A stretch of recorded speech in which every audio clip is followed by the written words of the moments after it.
السلام عليكم الزينات، ان شاء الله تكونوا كامل لاباس ويطلع عليكم لا فيديو تاعنا اليوم. نتوما كامل مهنيات وسعيدات وفرحانات وكامل كي الوردات.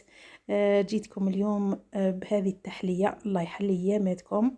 يا درا قولوا لي واش راكم دايرين فيها مع رمضان؟ غلبكم ولا مازال؟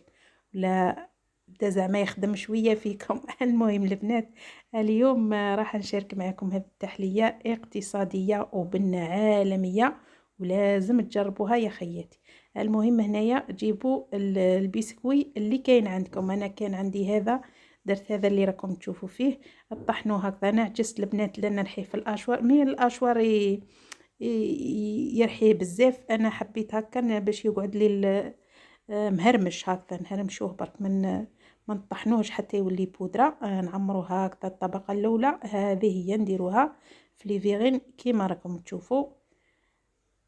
فوالا خياتي، بديت بالطبقة السهلة هذه هي. هي كامل سهلة ميم با البنات. 45 دقيقة توجدوها. نجيب الكاسرونة تاعي كما راكم تشوفوا، ندير فيها 2 كيسان ونص تاع الحليب.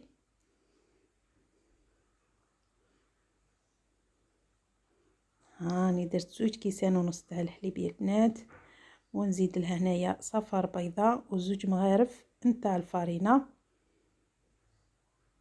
ونص كاس نتاع السكر، وخلطوها مليح مليح هكذا بارد في بارد. خلطوا مليح هذيك الفارينه والبيض مع الحليب والسكر، خلطوها مليح مليح ومن بعد ديروها فوق النار وبقاو تخلطوا فيها حتى تثقل معاكم. فوالا خياتي، بدات تثقل نحيها.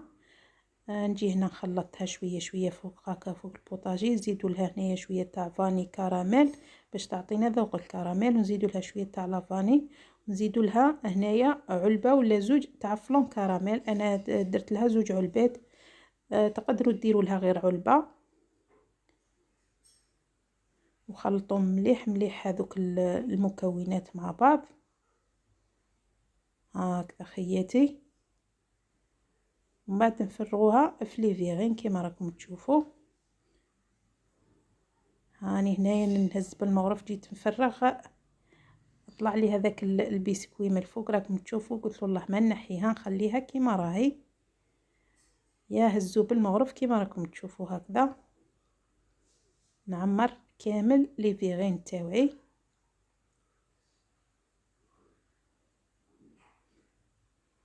هذه الكميه دارت لي 9. حطوها تبرد يا البنات في الثلاجه حوالي غير 10 دقائق. وزينوها هنايا بحبيبه تاع البنان. انا شريت حبه تاع بنان وزينت بها هكذا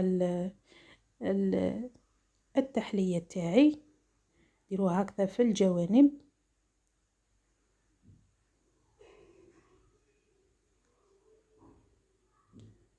نقطعوها شرائح رقيقه باش تكفيكم. فوالا خياتي. وهنايا ندير لها الصوص كراميل هنايا البنات. يا نورمالمون راكم كامل تعرفوها يا البنات.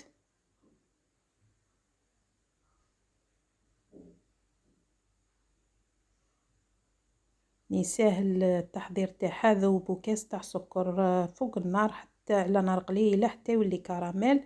ومن بعد ما يذوب زيدوا له نص مغرفه تاع الزبده، وزيدوا له كاس تاع الحليب، وديروا فيه 2 مغارف تاع نشا وخلطوه مليح مليح مع الحليب وفروها عليه وبقاو تخلطوا فيه حتى تولي لكم على شكل كراميل. ونجي للطبقه الثالثه. درت هنايا كذلك 2 كيسان تاع الحليب، ودرت 4 كاس تاع السكر، صفار بيضاء و2 مغارف تاع المايزينا. خلطوهم مليح مليح المكونات ومن بعد حطوهم فوق النار حتى تلقايلكم الكريمه تاعكم. زيدوا هنايا شويه تاع لافاني ونص مغرفه نتاع الزبده ولا ماغارين. انا زدت ماغارين تاع ماني. وخلطوها هكذا مليح مليح. وفرغوها في طبسي ولا في اي حاجه، وديروها غطوها هكذا بالسيلوفان وديروها تبرد حتى تبرد لكم مليح مليح يا البنات. بعد ما بردت لي هنايا عندي كاس تاع الحليب طلعته مع كاس تاع شونتيي، ونزيدوا لها ونخلطها مليح مليح هكذا. خلطهم مع بعض.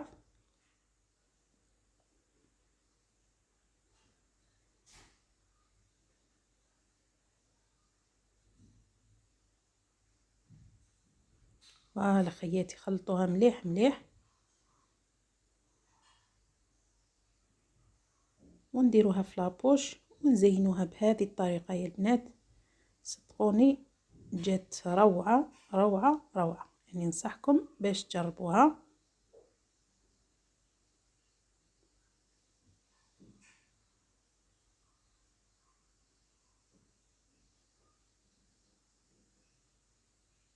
سهلة واقتصادية والمكونات تاعها موجودة في كل بيت. زينوها بشوية تاع الكراميل هكذا من الفوق، تزيين اختياري. وهذه هي الوصفة تاعي لنهار اليوم حبوباتي. تحلية الله يحلي ياماتكم.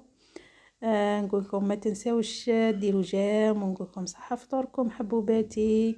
رمضان كريم، ما تنساوش الصلاة والدعاء، ما نتلهوش غير في الماكلة يا البنات. ونقولكم باي باي حبوباتي.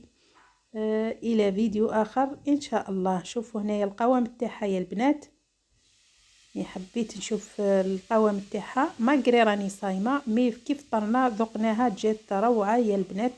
ننصحكم وبشده باش تجربوها، واكيد اكيد اكيد راح تعجبكم. باي باي حبوباتي، صحه فطوركم ورمضان كريم، والى فيديو اخر ان شاء الله.